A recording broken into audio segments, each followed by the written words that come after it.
Welcome back to some more Saya no Uda. So, where I last left off, you know, Sakoji was trying to investigate the missing doctor's house, but he happened to get caught by Fuminori, and he gave him like a warning per se, to not, follow for him to not follow him. And you know, aside of the second sex scene between Fuminori and Saya, there was the next door neighbor that goes by Suzumi, in which he is a painter. So, but unfortunately, aside of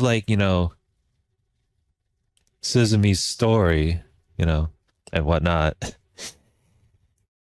he decided to become the victim from the creature, and this is where we left off from here.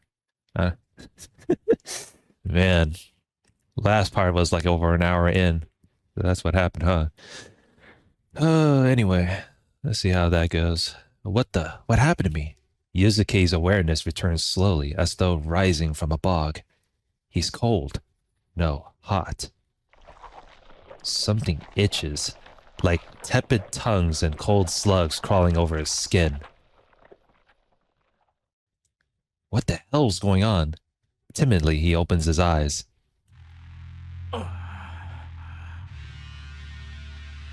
I see. So he became.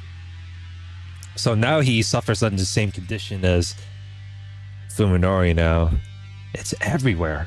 The thing that attacked him in the living room, it's everywhere. Terror shatters Yuzuki's sanity.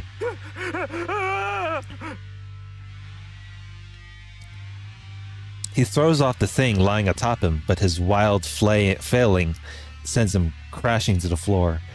But is it really the floor? The long, wriggling fibers of what should be the carpet are winding themselves around his fingers. The floor is made of worms. He tears his limbs free of the worms and tries to stand, but loses his balance and tumbles to the floor again. The worms immediately swarm over his body. Where am I? Where did that thing take me? Yosuke crawls across the worm-ridden floor toward the only exit from the pulsating room. When he gets outside, however, all he can see is blood, bile, and rotten meat. There is no place to run.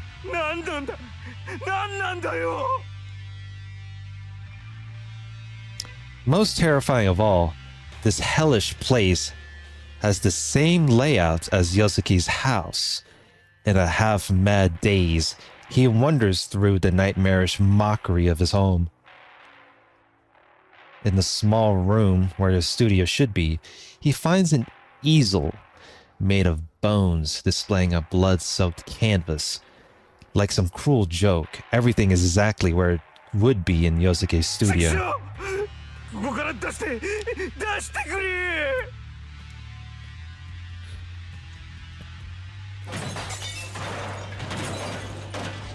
Howling, Yosuke lashes out against everything within reach. The easel of bone shatters, driving splinters into his fist. He feels the pain, but does not wake from the nightmare. If this isn't a dream, then what is it? When his strength gives out, Yosuke falls to his knees, sobbing. For the first time in his life, he prays. The sound of the door opening and closing grates on his ears.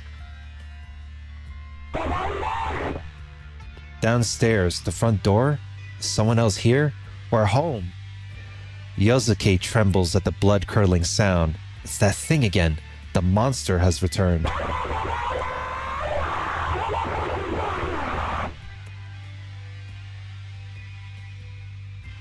Oh no. Oh god, how can we explain this? Suzumi is gonna see, because of his condition, because considering his condition perspective is already cursed, now he's going to see the wife and he's going to see his family, nothing more than creatures now. Oh boy, this is brutal.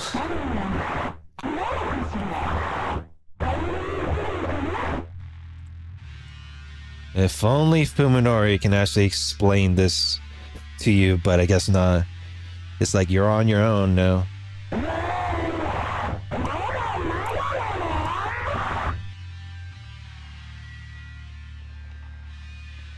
Yosuke hears the sound of something slimy slushing his way up the stairs. Even as he cowers in terror, he slides his trembling hand across the floor and grabs one of the bones from the broken easel. The tip of the bone is nice and sharp. If he holds it in both hands and puts his weight behind it, he might be able to use it to defend himself.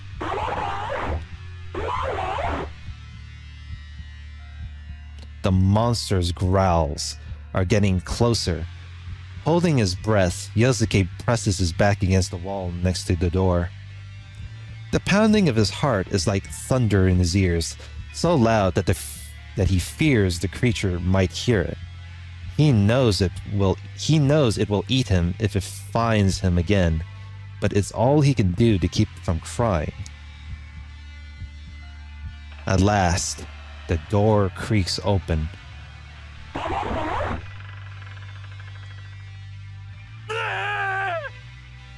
Yosuke leaps on the creature as it enters, fear turning his roar into a high-pitched scream.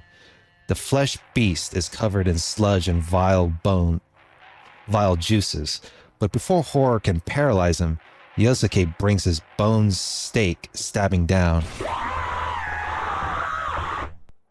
The monster screams as the stake pierces his chest and punches through to the other side. It falls back, writhing in agony. The sight of its pain sets Yosuke's blood on fire. I can win. I can kill it. If I finish it off before it enters my head again, I'm safe. Yosuke grabs the bone and twists with all his might. The monster convulses and gurgles, its trembling tentacles reaching up as though begging for help.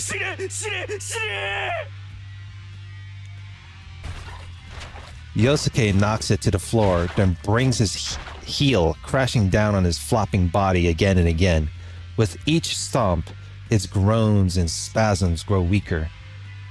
When the monster at last stops twitching, Yosuke, panting hard, tears the stake from its corpse and rises to his feet. Something squeals. Yosuke turns around to see another, smaller monster peeking out at him from the stair landing. Oh my god. He fucking murdered a creature, but that's supposed to be his wife. Oh shit. Oh, this is so brutal. We're not even at 10-minute mark, and this is actually brutal to sit through. There's still one left. His desperate, rage-filled attack both exhilarated him and gave him a taste for violence. This one will be easier. It's smaller and weaker. Grinning maniacally, Yosuke raises his stake and moves toward the second creature. The monster flees screaming down the stairs.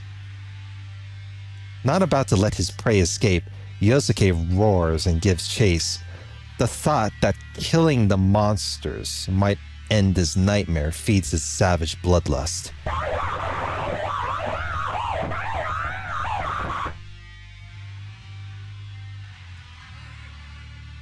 When the monster trips and falls in the dining room, Yosuke leaps on top of it and brings the stake crashing down. His bloodlust unsated, he pulls it free, then drives it again into the monster's flesh, once, twice, 3 times and more, until there is nothing left but shredded, pulverized meat. Eventually, the only sound in the house is Yosuke's heavy breathing. He has slain 2 monsters, but the nightmare shows no sign of ending. Yosuke staggers to the front door and goes outside.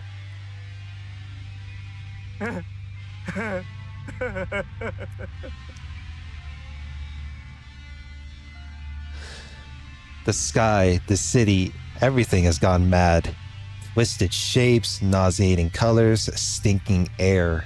There is no escape, no end to the nightmare. The last remnant of Yosuke's sanity vanishes like dust in the wind. こんにちは、おじさん。 Yosuke turns to the sound of the girl's voice. She is standing in front of the house next door, wearing a spotless one piece over her pure white skin. In the midst of this filth-ridden world, she alone glows with beauty. おじさんには私がどう見える？ああ、とっても可愛いよ。 Oh my god. Oh my god, that is... Okay, Suzume, you're not even... Suzume is not even a bad person. He's more of a... He's already a fucking victim at this rate, and now this is just losing his fucking... He's going insane. Yosuke feels a sudden black lust rise within him. 本当？じゃあ実験は成功かも。 Oh my god, Saya, why did you... In what way would you, use Suzume as a victim to your fucking experiments? You know what, Suzume? You should have just moved out of the house with the family. You should have moved out of the fucking neighborhood before it turns too late. Yosuke walks up to the strangely jubilant girl and brushes his hand against her long, smooth hair. こんな可愛らしい女の子はこの世界には君一人しかいないんだろうね。おじさん？ She looks up at the man towering over her, perhaps disturbed by his hungry stare. お嬢ちゃん、おじさんと遊んでくれるかい？いいけど、何するの？ A grin parts Yosuke's lips and he replies, そりゃあもうおじさんが楽しめそうなこと全部さ。 With that, he grabs the girl's collar and tears the front of her dress wide open. Shock and fear twist the lovely girl's delicate features, stimulating Yosuke's sadism. Even after killing those two monsters, the embers of violence still smolder in his heart, and now they have new fuel to burn. いい顔だよ、お嬢ちゃん。おじさんにもっと可愛らしい顔をして見せてくれないかい？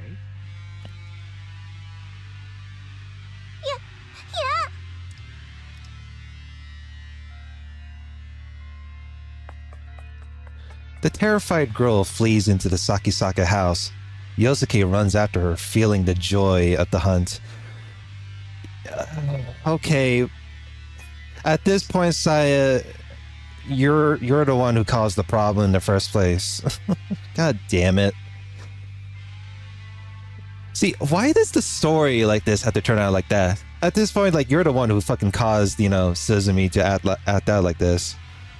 You made Suzume kill his own family that he tries to raise, and you made him crazy enough to where he's going after you, Saya, because at this point, Saya might as well, could be the cause of antagonism at this point.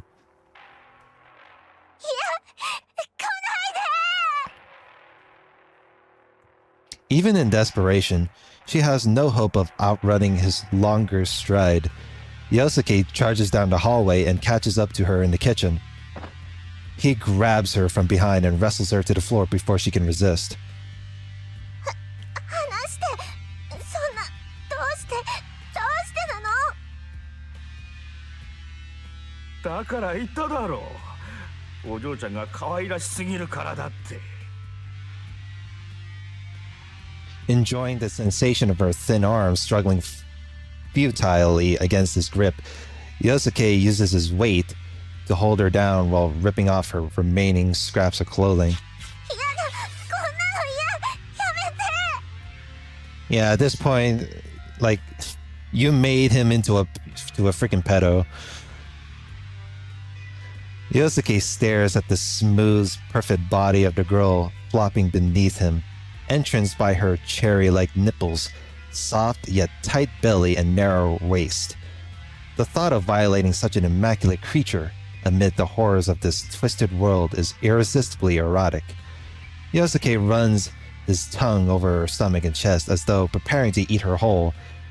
She stiffens and whimpers at the sensation. こんなはずじゃないのに。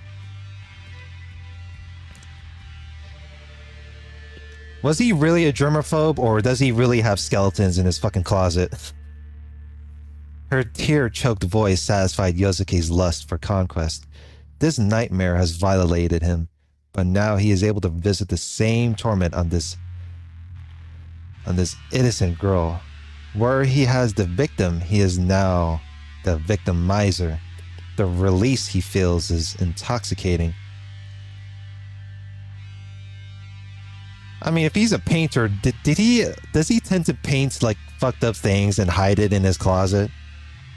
And that's why he's acting like this way?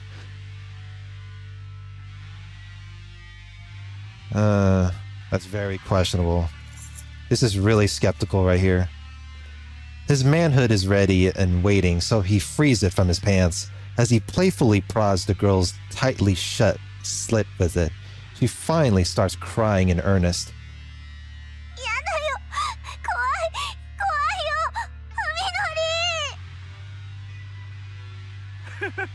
海のり。まだ何もしてないじゃないか。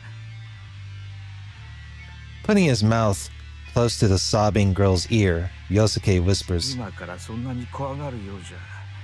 入れた後はどんな声を聞かせてくれるのかな。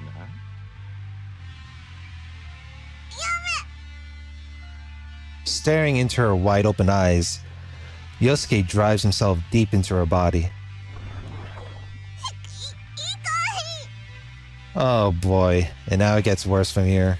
The girl screams in pain as he forces himself through her still dry slit. Yosuke is surprised by her lack of a hymen, but even more so by the sensation of her inner folds, much too welcoming for such an immature-seeming girl. おやおや、ずいぶん男に慣れてるね。可愛い顔して、本当はエッチな子だったんだ。 もうやめて。多忙にしないで。いやいや、こんな悪い子にはお仕置きが必要だと思うね、おじさんは。 Yosuke begins to move inside her, each violent thrust forcing a cry from her lips and tears from her eyes as her head jerks in agony. Soon she loses the strength to resist and goes limp, concentrating instead on enduring Yosuke's cruelty, yet she still stares tearfully, pleadingly into Yosuke's lust-inflamed eyes as he pounds mercilessly into her flesh. どうして優しくしてくれないの。可愛いからだよ。いじめたくなるほど可愛くて、壊したくなるほど綺麗だからだよ。 Yosuke roars, his breathing wild with passion. The girl's choking gasps, the despair in her eyes, they only intensify his ecstasy. 助けて。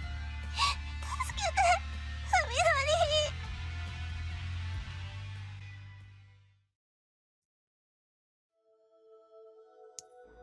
As always, the sights of the city grate on my nerves. Today, however, I don't feel as much hatred as I usually do. I have grown more accustomed to my condition, but that is not the reason for today's high spirits. My search of the Ogai house has finally borne fruit.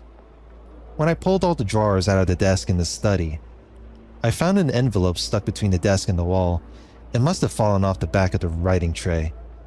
Inside were 3 outdoor photographs. I couldn't recognize the scenery due to my condition, but I'm pretty sure that they show 3 buildings.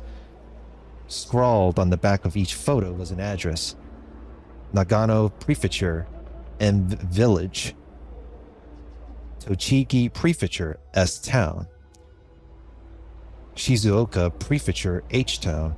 None of the names is familiar, so they must be way out in the countryside. The photos are all dated more than 10 years ago. I don't know why they were taken or what they mean, but maybe Saya will be able to make some sense of them. In any case, this is something that even Saya missed while she was living in that house. I wonder how she'll react when I show her what I've found. Saya, I want so badly to see her. The thought of her waiting for me speeds my footsteps. Oh boy, just wait till you get to that part.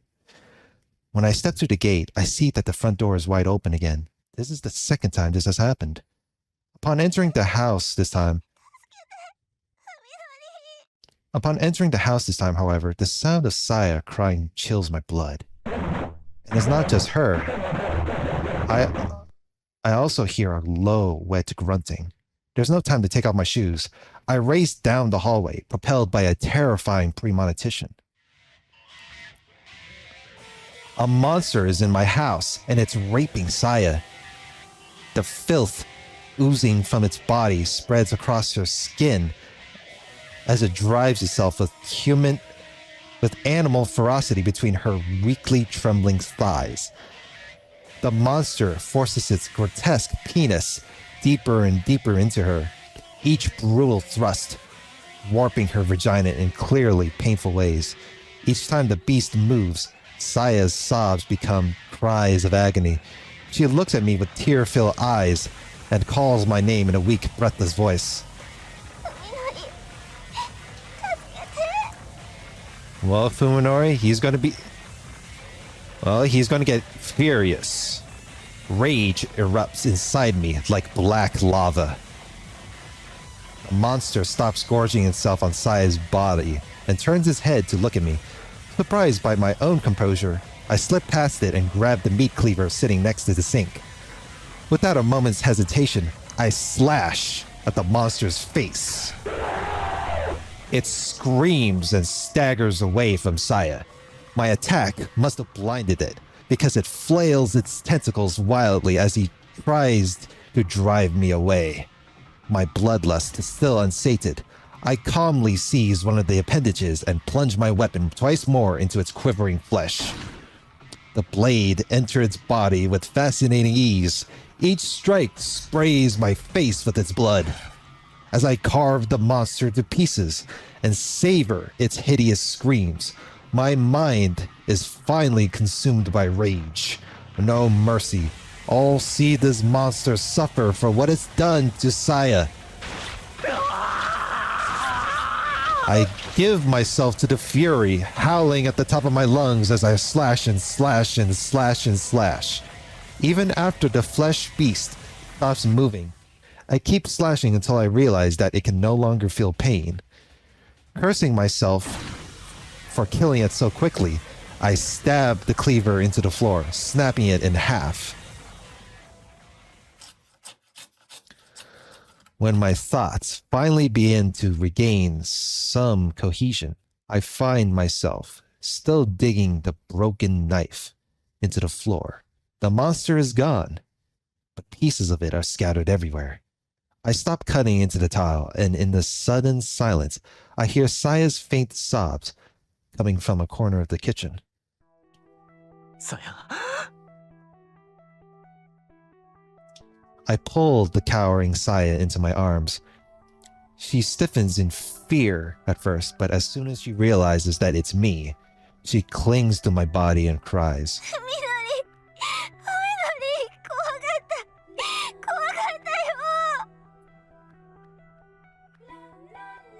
I don't know what to say. I can only keep holding her. This should never have happened to Saya. Everything in this twisted world is to blame. Yes, including myself. I couldn't protect her. If I'd been here, then maybe I could have prevented this.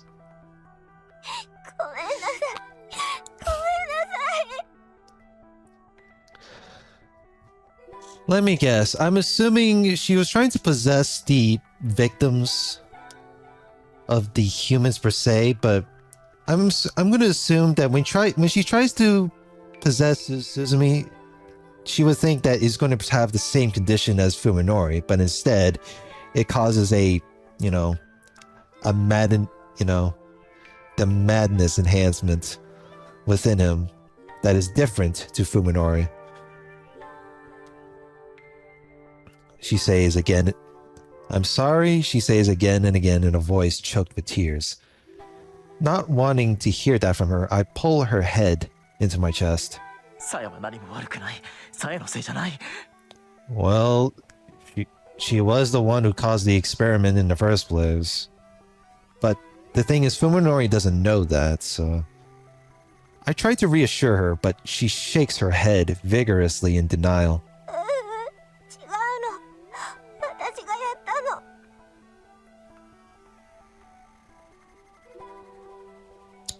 I don't understand. What is she saying?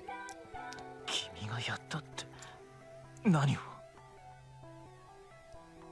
私この人の頭の中を文則と同じ状態にして文則が感じるのと同じように世界が見えるようにしたの I mess with his brain, she answers, glancing at the dismembered monster.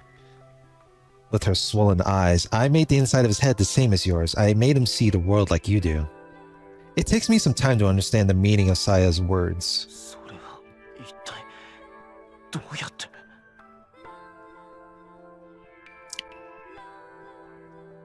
Finally regaining her composure, Saya responds to my confusion in a low voice.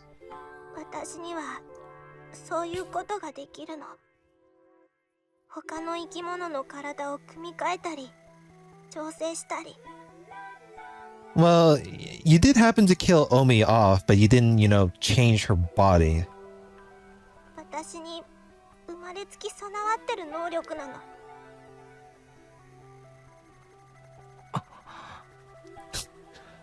Well, it has already been foretold that she was the one responsible for causing Fuminori's, change. どこをどういじればいいのかは、その生き物によってまちまちだから、ちゃんと勉強してからでないとダメだけど、文則の脳に何があったのか、私は下調べして分かってたから。だから同じことができるかどうか他の人で実験してみたの。なんでそんなことを Yeah, what the hell? そうすればみんな文則みたいに私に優しくしてくれるようになるかと思って。Yeah, well, not all brains can work the same as Fuminori, Hell, you even made Suzumi kill his own family before he tries to pounce on you. My heart aches at the loneliness in her voice as she confesses her sorrowful wish. それなのにこの人は全然優しくなんかなかった。さやのことをいじめたいって壊したいって言ってあんな。She starts crying into my chest again, unable to say any more. I gently rub her back while trying to get my jumbled thoughts together. What is Saya that she can do such a thing? The answer is beyond me. However, there's one thing that I can answer here and now. Saya is mistaken. 僕がサヤに優しいのは僕が事故に遭ったからだってそう君は思ったんだね。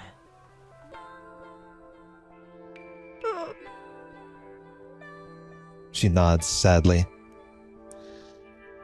I smile and shake my head. 違うよ。それはただの始まりでしかない。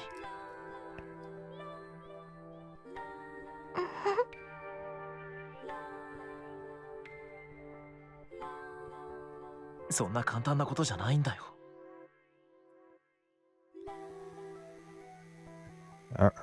僕とサヤが出会って、それから二人で過ごした時間のその一日一日の積み重ねが今の僕らの関係を作ってるんだ。わかるかい？ Even if he didn't have the condition that warped his mind to where he was able to only see Saya and all of it are creatures, I'm pretty sure like it's going to be still the same thing because it's still the long process of getting over the tragic accident and whatnot. みのり。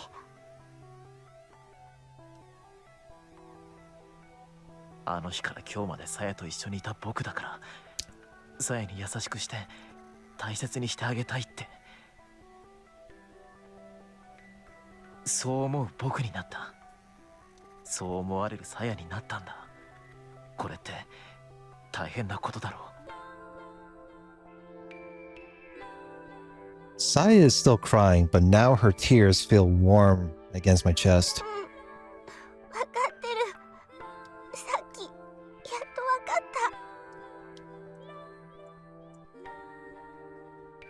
た。 Her smile shines through her tears. さやには文則しかいないんだって。文則みたいな人はもう他に誰もいないんだって。 Now, more than ever before, I feel the depth of the bond between us, and I'm sure that Saya feels it too. I wrap my arms tightly around her and seal her lips with mine.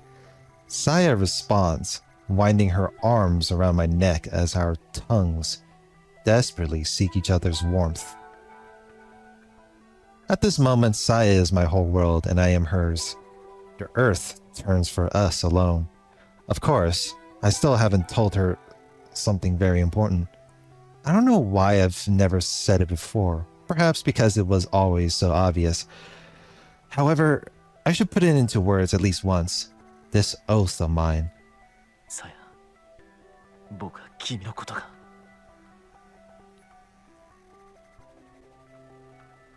待って。 She stops me with a finger against my lips.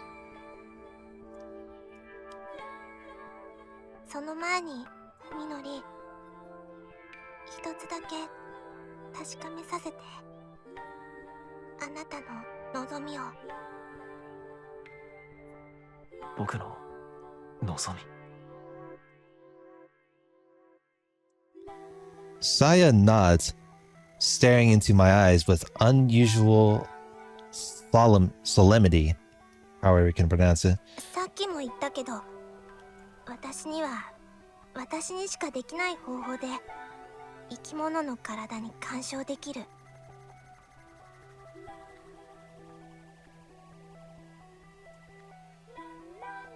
Well, 人間の脳をいじる方法もこれでちゃんと確認が取れたわ。だから Saya pauses and takes a deep breath before continuing. 今ならあなたの頭を元の状態に戻すこともできるの。 Saya pauses and takes a deep breath before continuing. It can turn you back to な normal. んだって。 You can? You mean to tell me Fuminori can... You can bring Fuminori's normal life... You mean... the coffee is getting to me. You mean to tell me you can change Fuminori's life back to normal? Until now, that hasn't even been in the realm of possibility. その人にやったのと逆のことを文則にしてあげればいいだけ。とっても簡単なことよ。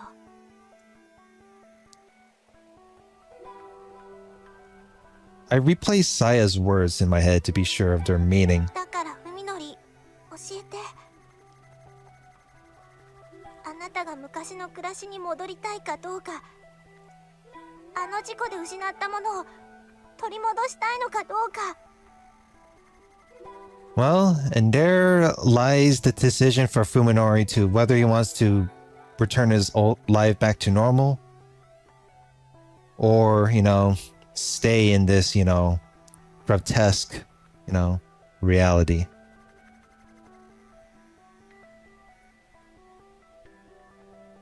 Do you want to take back what you lost in the accident? So you mean to tell me you can make... Are you the time machine that can, fix Fuminori's, tragic accident? I Huh. So there are two decisions right here. So let's see. Oh, so there's a quick save right here. So, okay, so apparently there's an option. If you configure in the game options, it automatically quick saves the dialogue choices. But because of this, you know, yeah, why not? Let's make another save here. Because this is where the dialogue choices. So here's the thing though. So it's either he wants it all back, he can go back in time, or that, you know, I feel like this can be, you know, the ending that can, you know, concludes everything, and don't need it anymore means like the game will continue. So, you know, I do want to continue more of the story per se, how the story is going to get worse from here, like, but let's choose want it all back. We can go back to the loaded save anyway. そりゃもちろん戻れるっていうのなら元に戻りたいと思う。 Well, of course, I answer without thinking. If it's possible to go back, then I want to, I think. I never wondered there could be any other answer. I stopped dwelling on this question a long time ago, and if I had been asked before I met Saya, I wouldn't have hesitated. But what about now? What does it mean to wish for the past, and what could it do to me and Saya? As soon as these questions occur to me, my true feelings become unclear. The hurried answer I just gave her was less certain than I thought. そう。うん、そうよね。当たり前よね。Saya smiles softly, her expression an unreadable mixture of what seemed to be sorrow and relief. Seeing it fills me with sudden unease, as though I've just wounded her deeply with my careless words. なさや、僕は Well, I don't know. いいの、文則。もう何も言わないで。Yeah, you don't have to go into further detail.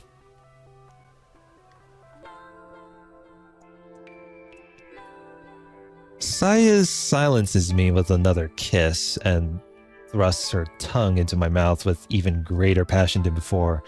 As the sweet softness of her tongue clouds my mind, I begin to feel an urgent need to say what she prevented me from saying, to speak those most important words. さや I can't speak for some reason, and my mind is hazy. My consciousness is slipping away as the euphoria from her kiss spreads to my entire おや body. すみなさい。文則。 I hear Saya whisper softly from far away. 心配しないで。次に目が覚める時には何もかもが終わっているから。 I see. Well then, it'll all be over.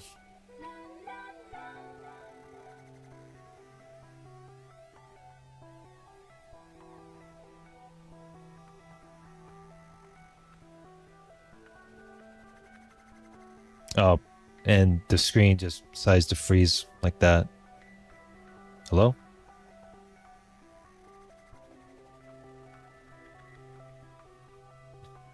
Did the game froze again? Wait, I have to tell you something before I sleep. Just one thing. My efforts are meaningless, however, as oblivion calls me into its however, my efforts are meaningless, however, as oblivion calls me into its embrace.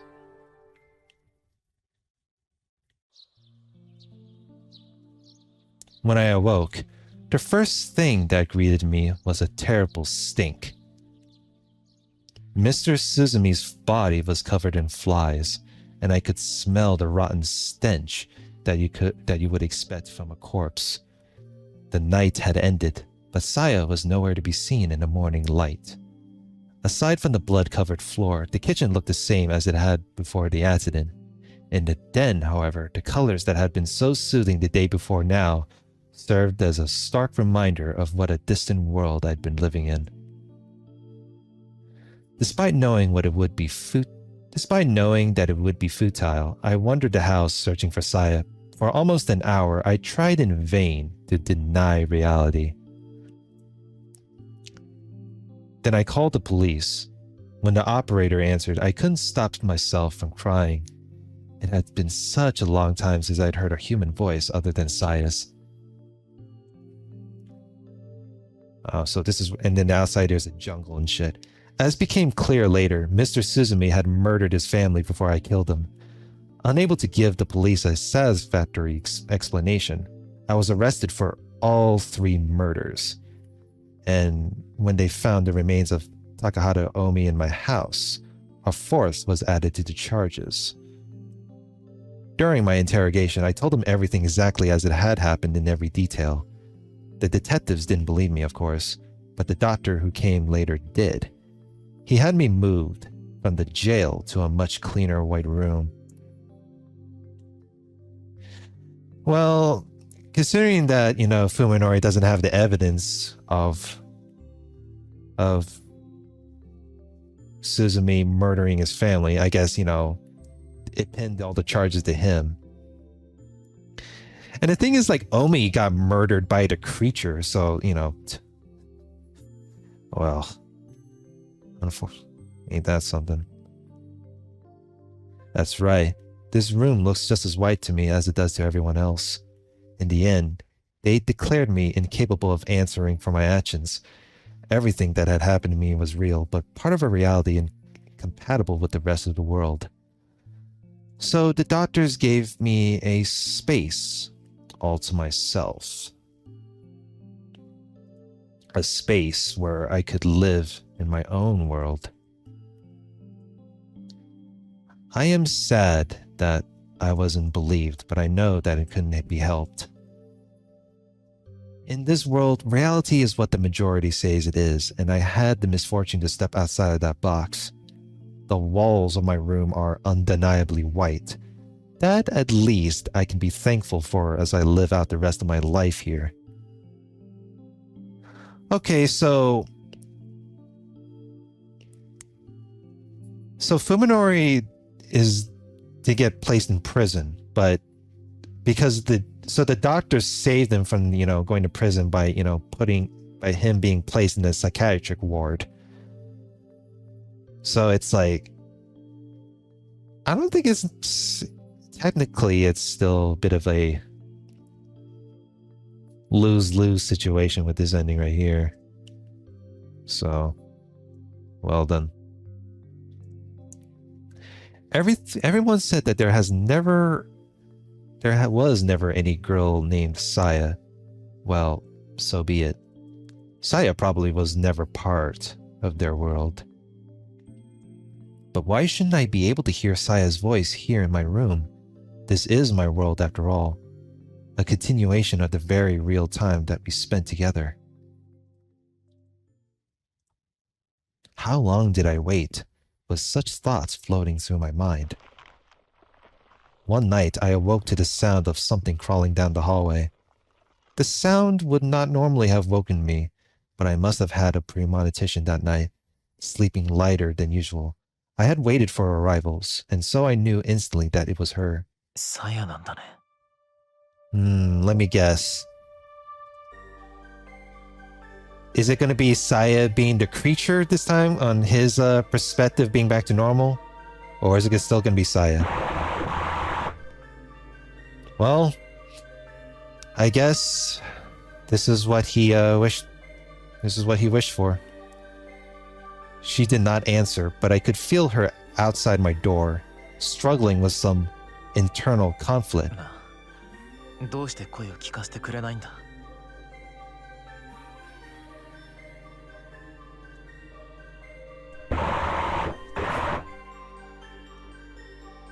Well then, ain't this unfortunate? After a long silence, something small slid through the narrow bars of my peephole.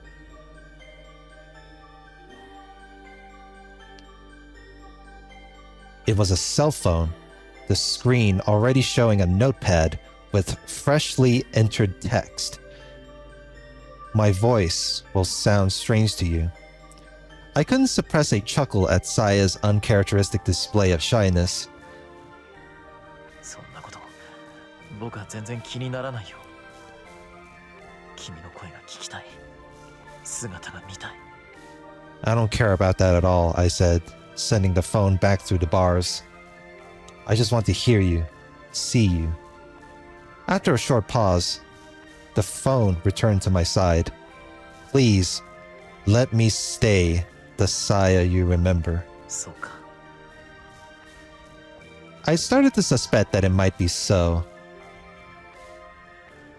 In the hell my eyes had made of the world, Saya alone had looked normal. I'd thought that she was somehow unique.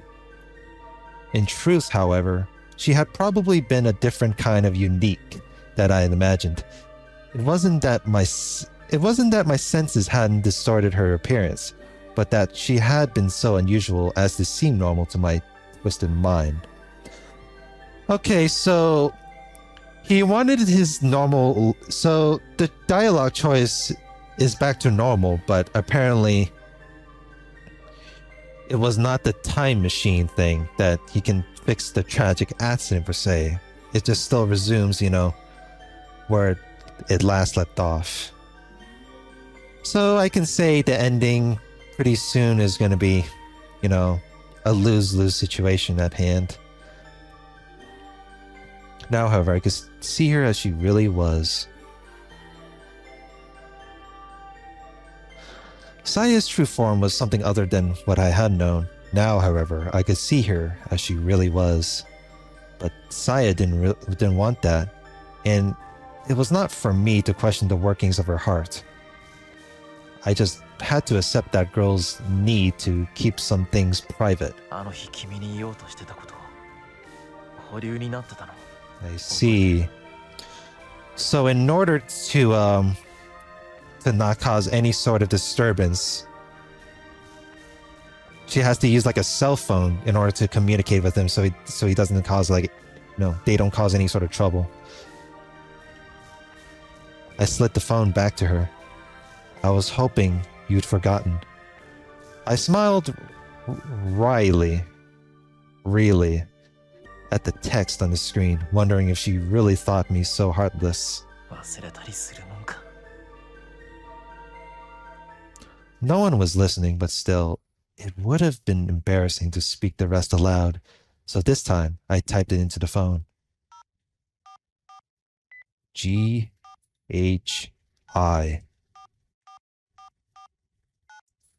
J-K-L-M-N-O-T-U-V-D-E. Oh, the texting of the cell phone. It means I love you. W-X-Y-M-N-O-T-U. Yeah, I saw that. So as soon as I saw because it's getting obvious with the first three letters, and then it's pretty obvious with the first five. So I slid the phone back to the slot. I could sense her trembling outside my door. I couldn't hear her or see her, but still, I knew. Saya was crying. 僕は構わなかったんだよ。 Perhaps my words offered no comfort, spoken so late. Even so, I was ready. I had wanted to return to my old life. True, but I would have abandoned that wish for Saya. I know that I would have gone with her, hand in hand, as far as we could, even to the most forbidden of places.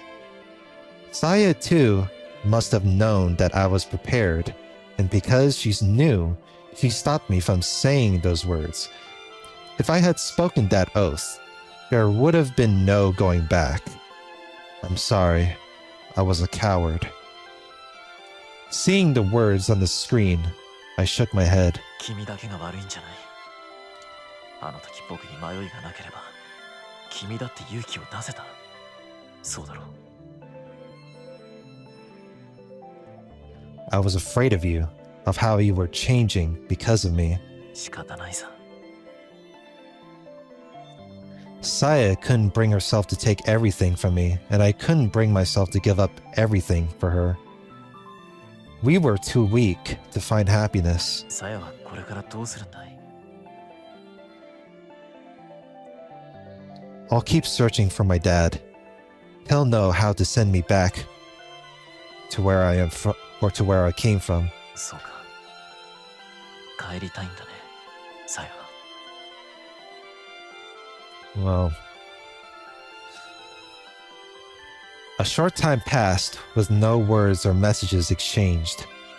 I wonder how many times in that brief silence, yes and no, quote unquote, changed places in her mind. Yeah. When the phone finally returned, the characters on the screen seemed strangely uncertain. そうか。お父さん、見つかるといいね。 I'll do my best. The time had come for our parting. She had chosen her path, and I had given my blessing. There was nothing more to be said. もしも気が変わったら、僕はずっとここにいるから、いつでも来ていいからね。 I will. Thank you. Goodbye, Fuminori. I read her final message and returned the phone to the other side. さようなら、さや。 The final parting. She gently slapped my door in response, and then I heard the sound of her sliding off down the hallway, and I was left alone in the silence of the night. Well, ever since that day, I have been waiting. Perhaps Saya really did return to where she came from. Perhaps she is still wandering today, looking for her father. It must be hard. She must be lonely. When she can no longer stand being alone, she will surely return to me. I am the only one who will comfort her and whisper sweet nothings in her ear. And so I wait, dreaming of her face and her voice. I wait. You're just gonna wait here forever, huh? Forever in my white world.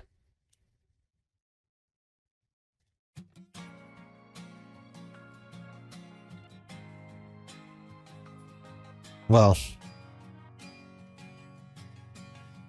I honestly don't think it's a good ending. To be kind of honest with you. Made by Nitro Plus, made by Urobuchi again, I believe is the same guy who created Fate Zero.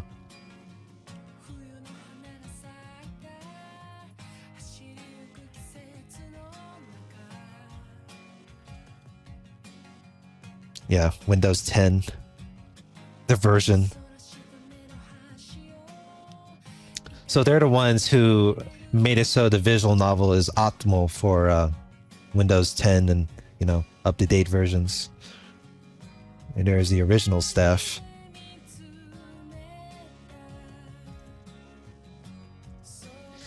Yeah, it wasn't... I was told it's scary, but it was, pretty unhinged, per se, as it, story progresses. That's the reasoning why.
But yeah, Nitro Plus, the same developer that did Steins Gate, Phenomeno, in which Phenomeno is more of a demo per se, and so on and so forth. Yeah, I guess this is a bit of an okay read, although this kind of visual novel is more like a first time per se. So here we have the sound libraries, in which I assume this is for the the sound, the OSTs. You know, I gotta say the OST for the sound of Saya or Saya no Uda is a very good story. I say the story and character is pretty debatable. There is no, considering how Urobuchi writes the story, I don't think a lot of the times there is no like happy outcome per se, and it's everything about that seems like a harsh reality. Staff comment. Oh, I guess it, goes to the little thing. Okay, how do I config back to a full screen? Let's see. There we go. But yeah, it's been over 55 minutes by now. I feel like, so it is interesting how Fuminori ended up being the first victim, and with that in mind, Fuminori is the only one that can see Saya fully. Meanwhile, all the characters outside Saya are, perceived as monsters within Fuminori's mind. So they're basically like technically the enemy of the sort, trying to intrude his business and whatnot. And it's weird because they always say like Suzumi is the bad guy, but in fact like Suzumi is more, the next door neighbor is more of like I believe he's more of the victim. And I know people will disagree with me on that, but and Isaiah sort of the blame for everything. Because even if Fuminori didn't have that sort of condition, it's still going to be like, miserable, getting over the tragic outcome of the accident. But yeah, no. I feel like, if I chose the other ending, it'll progress further, although I might come back to it later. I still have like a lot of parts, because in which like the parts where like I only do visual novels when I'm not streaming, and it's rare of me to do so, because a lot of times like YouTube and Twitch does not like, it can like violate the TOS of itself. So but considering it's Saya no Uda, I have to censor a lot of things out, but we'll just have to see, because a lot of the parts have not been, uploaded as of yet, or as it takes a while, because I have to censor most of the stuff out. But yeah, I think this was a bit interesting per se. I don't know if I would call it like, the best, visual novel out there. I could say it's okay in a way. Although the psychological horror is something to be said as an excuse for the genre of itself, because it's not disturbing, it's pretty bizarre, as I can say. And judging from the ending that I chose, it apparently is not a good ending. He got even though he didn't really murder the Suzumi and the family, even though like Suzumi is the one that has caused it in the first place, and same with Omi, he still ended up in like solitary confinement, and well, I guess he's just waiting in that room forever. which is I find that to be very unfortunate. But yeah, no. Hope you guys enjoyed this. Like, comment, subscribe. I'll see if I can maybe come back to it later.